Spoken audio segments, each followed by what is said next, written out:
Para siguraduhin na mapagsilbihan kayo ng bagong majority, we want to make sure that kahit anong gawin ng outside forces, maging administrasyon o yung 11, nandyan yung 13 or at the very least 12 para yung sinasabing subukan naman natin ito. Masubukan nyo kung anong madideliver namin sa inyo. Ang problema, for the last 3 weeks, walang ginawa. Kung hindi, takutin kami, i-twist ang aming arm, operan ng kung ano-ano para lumipat sa kanila. Nag-walk out sila dahil ayaw po nila na makaboto yung ilan naming mga kasama.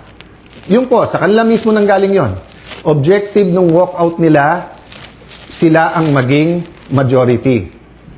So ngayon naman po na walang quorum at walang session yesterday and today, may kasamang mga protesta yon, protest against a puppet Senate na gusto nila. But it is also a parliamentary tool to ensure na tuloy ang Blue Ribbon hearing sa Thursday.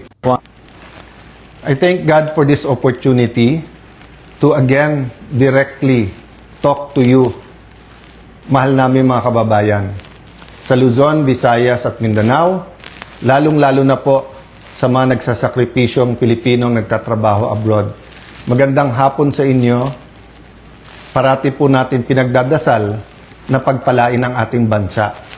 Kasama po sa pagpapala ay ang katotohanan. This verse, John 8:32, "Then you will know the truth, and the truth shall set you free." Madalas po ito makot, "The truth shall set you free." Yan po ay pwedeng gamitin sa spiritual, sa religious. It's a biblical principle, but it is also applicable to everyday life. For example, yung isang addict sa sugal man, sa drugs, pag hindi niya inamin sa sarili niya yung katotohanan na ako'y addict, na siya'y addicted sa drugs, for example, hindi siya masaset free. Hindi magkakaroon ng pagbabago. Lies continue to enslave us. Truth set us free. So today, I'm here to tell you some fundamental truths about what is happening in the Senate and in our country. Let me start with the May 11 change in leadership and also on the walkout by the minority. In both cases, may objective. Nung May 11, kaya pala nandun yung NBI, kaya pala pinapasok nung mga nasa majority noon at nasa minority ngayon, ayaw nila magkaroon ng palitan ng leadership. Ang sinabi nila na hindi katotohanan ay dahil daw to sa impeachment.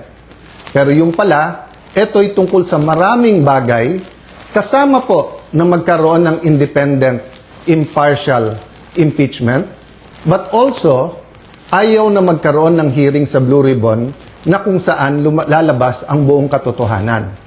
Marami pang ibang issue na sa mga susunod na araw ay pag-uusapan. We're listening to you, we hear you, na ang pangunahing issue ay trabaho, ay kita, ay ang taas ng presyo, yung araw-araw na kabuhayan ng ating kababayan. Yan po ay pinakamalaking issue. Ang ating survival, spiritual, physical, financial survival is always a priority. Pareho din sa health po yun. Yun po ang speech ko nun.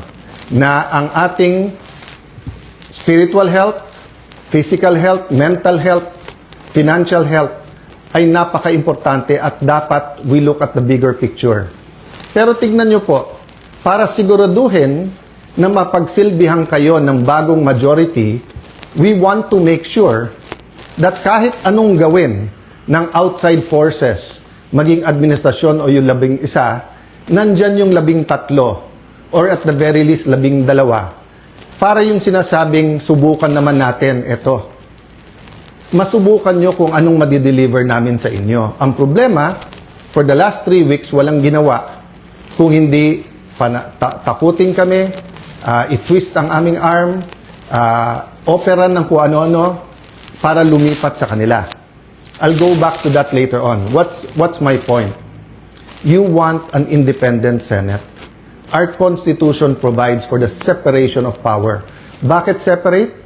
Because they are interdependent, but they are independent. Ibig sabihin po, one cannot survive without the other. Hindi naman po pwedeng walang judiciary, hindi pwedeng walang executive department.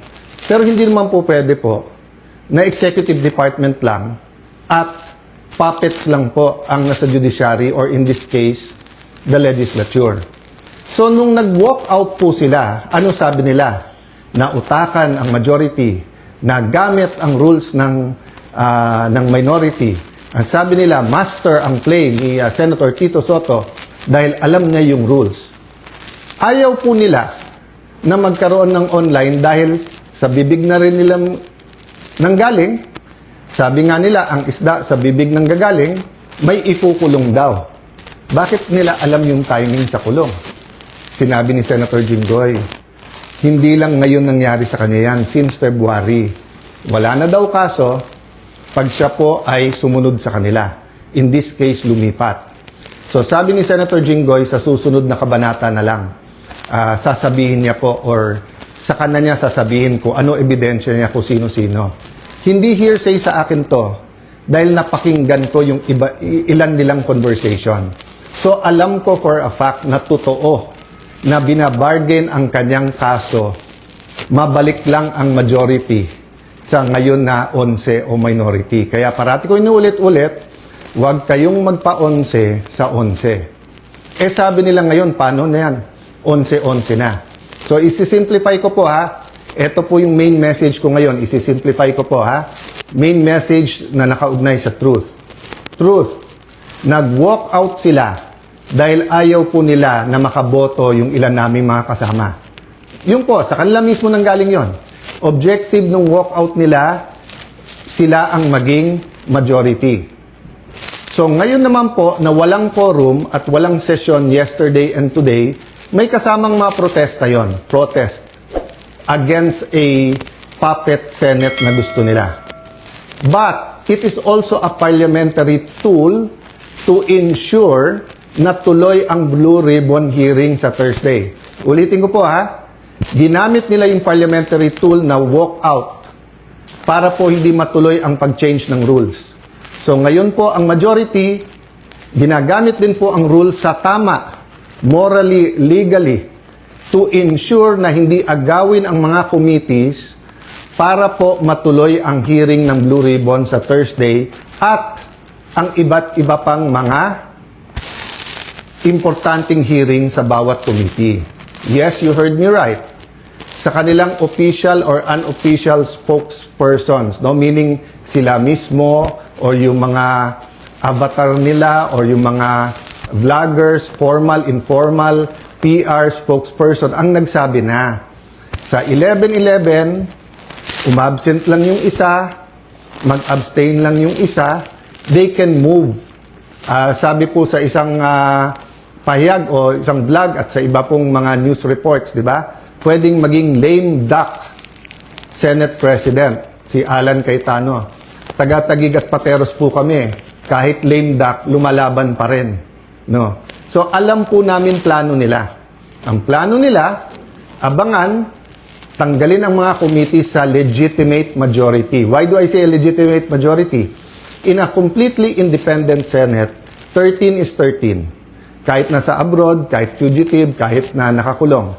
In a democracy, you cannot say, I love democracy.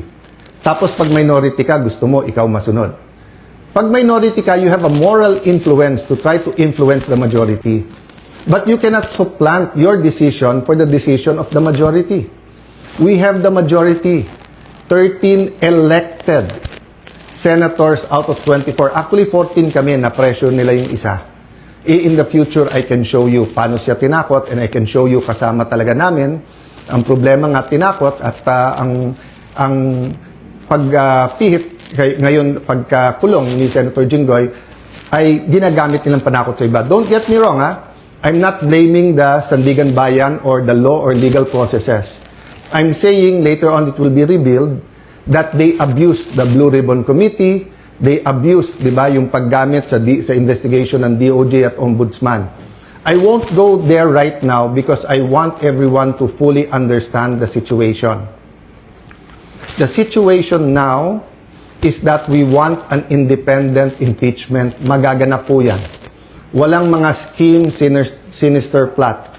Basta kung anong ebidensya, lalabas yung ebidensya, and I will correct kung totoo yung reports about one senator na pag sila daw majority, malalatag nila ebidensya. Hindi po. Ang prosecution dapat ang lumatag ng ebidensya nila to convict. Ang defense ang dapat lumatag ng ebidensya nila para ma-acquit. Ang senator judges ay dapat mag-examine ng mga ebidensya. Okay? So, in accordance with the rules, and there are rules of evidence. So, people will be able to judge us. So, that's one important thing, the impeachment. The other important thing is yung ekonomiya natin, presyo. So in the next few days, we will be announcing to you the hard work that we're going to do in the different committees to help address inflation, to help address ang problema sa production sa agriculture, to help address yung mga walang pera sa pagpapagamot. After summer, pasukan. To help address the problems of K-12, to help address the problem ng mga gustong mag-aral, hindi makapag-aral. There are many other problems in between that. Sa kabuhayan, marami sa ating mga kababayan sa Middle East may problema sa trabaho or sa kita. Marami sa ating importers sa taas ng dolyar ngayon, nahihirapan. So napakaraming problema. But if we allow the flood control issue, the biggest corruption issue in our history, to go unchecked. Let me throw you this question. Alam niyo na ba kung ano talaga ang scheme o scam sa flood control? Ilan ba talaga ang ghost? Ilan ang hindi ghost? Ilan ang substandard? Bulacan lang ba? O maraming lugar sa ating bansa? Senador lang ba? May congressman? May cabinet member ba? May mastermind ba o wala? Ano yung real numbers? Sa 1 trillion a year, sa 2023, 24, 25. Ano ba dyan ang tama? Ngayon ba? Wala na bang corruption ngayon sa infrastructure problems? Kamusta ang ating flood control? Pag umulan ba ng malakas ngayon, makakasiguro tayong hindi babaha? So, ang dami pong tanong. Hindi po ito masasagot kung wala tayong independent, impartial na hearing. May hearing ang ombudsman, may investigation at hearing ombudsman at DOJ. But what about the Blue Ribbon Committee? We gave Senator Lacson a chance. Napakatagal yun. Kayo na magkwenta ilang buwan o isang taon, di ba? So, Senator Marcoleta had one hearing. Pipigilan natin yon. Witnesses. Pag nandyan na yung witness, matetest natin. Kaya hindi ako nag-judge. Pag nakita ko sa press con, of course, I'm intrigued. Of course, I listen. I do a little bit of research. But until matesting yan sa cross-examination, dun pa lang ako maniniwala at ibabalandra ko po yan or isa side by side ko sa mga existing na ebidensya. So again, ulitin ko po ha, kailangan tignan po natin nangyayari sa Senado sa mas malaking konteksto ng katotohanan. Gusto ba natin na ang Senado ay maging kasangkapan, ay gamitin, no? Para ilabas ang totoo? O ito ay kasangkapan para itago ang totoo? Is the Senate for truth or not? Now, it's quite unique if you say that the number now is 11-11. So, what's important for me is we don't have a puppet or dependent Senate. And what's important to me is that on Thursday, matuloy ang Blue Ribbon and tumuloy-tuloy yung iba't ibang mga committee. So, we will keep you updated. There are many questions, there are many issues. Sa mga kapatid natin sa media, send your questions sa akin, MRO. This afternoon, I might answer some. If not, tomorrow, Thursday, Friday, I will be answering one by one all of those questions. But for today, I want us to all ask, hindi ba when we passed the 1987 Constitution, ang isang basic principle doon, katotohanan.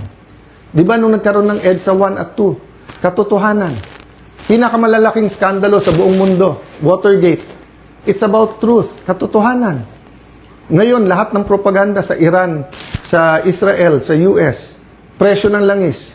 Hindi ba ang isang issue dyan, katotohanan? Ano ba ang truth tungkol sa lahat na to?